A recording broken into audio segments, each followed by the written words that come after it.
I'm Heather Murray Elkins, and I'm welcoming you to a space which is called the Baldwin Gym here at Drew University. We are in the process now of cleaning up, and you can hear the work as tables are being folded.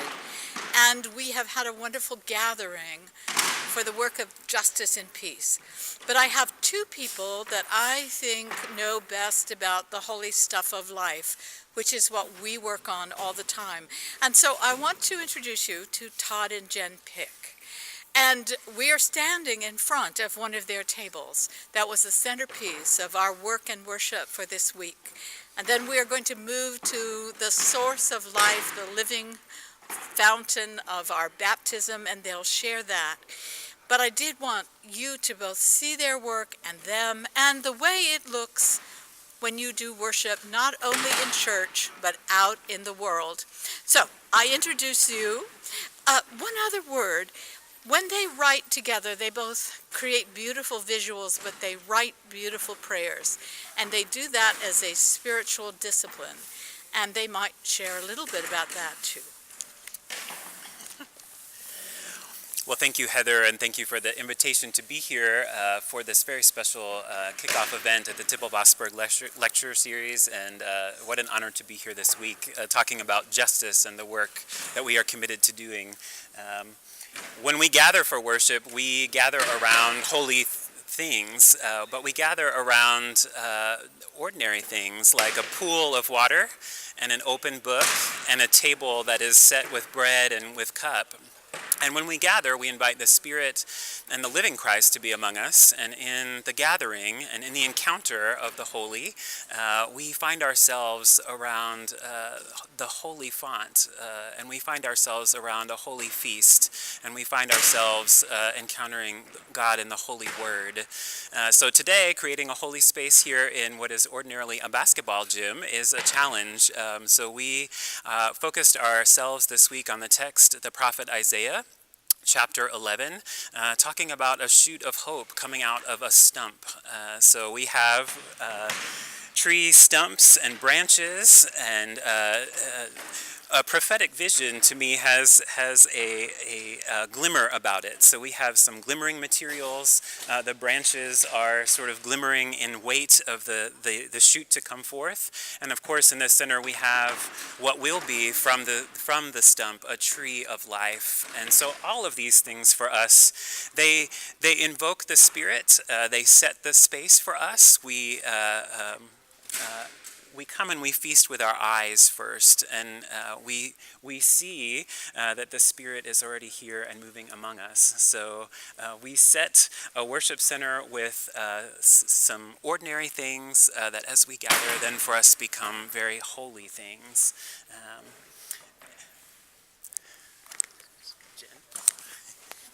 Thank you. Well, I think that one of the things that is central to us here at Drew and also to our worshiping life together is the tree. Like, we are the university in the forest, and I think to invoke that and to bring that forward, because if you think about what you want to bring together, table and font, the tree is like a fountain, so the roots seep deep down into the earth, and it brings up water to those living leaves and really kind of spreads its shade out to the peaceable kingdom and the beloved community that we're trying to gather together and to embody as the work of Christ and the work of Christ in us.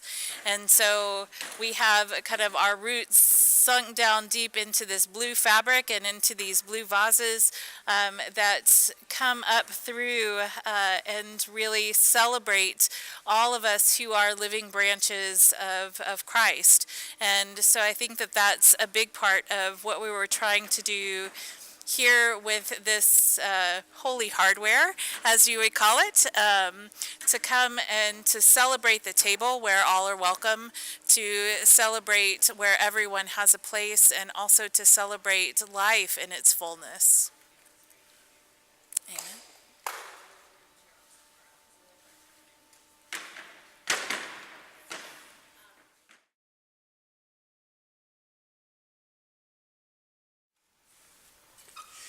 So here in the gym for us this week, we couldn't be about the work of justice if we didn't have a font here for us. The waters of baptism remind us who we are and whose we are.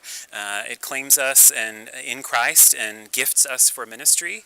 We also, around the waters of grace, say that we will resist and reject the evil powers of this world, and that we will stand against injustices and evil anywhere that they exist. So it was very important for us to have these waters of grace here, again reminding us that we're called and claimed as beautiful and beloved children of God, to ensure that everyone knows that they are a beautiful and beloved child of God. I think that for us, water and word always come together.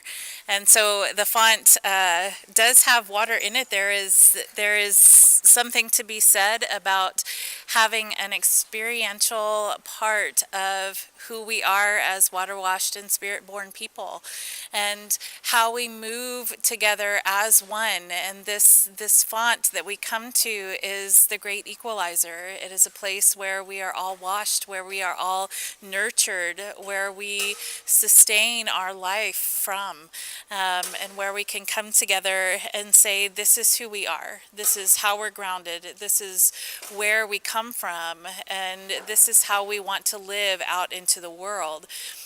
Is to be drenched in the Spirit, to always have our feet wet, and that God is in that justice piece always troubling those waters and always stirring things up in us and in our souls so that we can live out our work, but always with our feet wet. And so I think that for us, that is one of the things that just kind of bubbles up and over in our ministry, and also from the font. We are baptized Christians first and always, and so that is our claim. That is our claim as a child of God, and all of us, each and every one of us, is called beloved here at this place.